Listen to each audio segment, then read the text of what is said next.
Hi అండి. రీసెంట్గా 30 సేర్ల ఉగ్గాని చేసాము. దానికి గాను 30 సేర్ల బొరుగులు నానేసి పక్కకు తీసుకొని అందులో ఒక 10 ఉల్లిగడ్డలు, ఒక పావు కేజీ పచ్చిమిరపకాయలు, 15 టమోటాలు అన్నీ కట్ చేసేసుకొని నూనె బాగా వేడెక్కాక జీలకర్ర, ఆవాలు అన్నీ వేసి కొత్తిమీర కూడా చిన్నగా తరిగి వేసుకోవాలండి. 20 మినిట్స్ మగ్గించి ఆ తర్వాతని తీసేసుకొని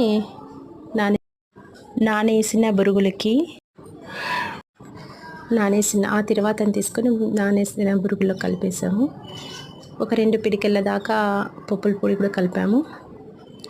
నెక్స్ట్ ఒక 10 నిమ్మకాయలు దాకా పిండేసాము. చూపిస్తాము.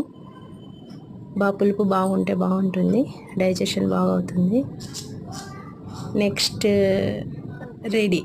ఓకే అని రండి తినేద్దాం.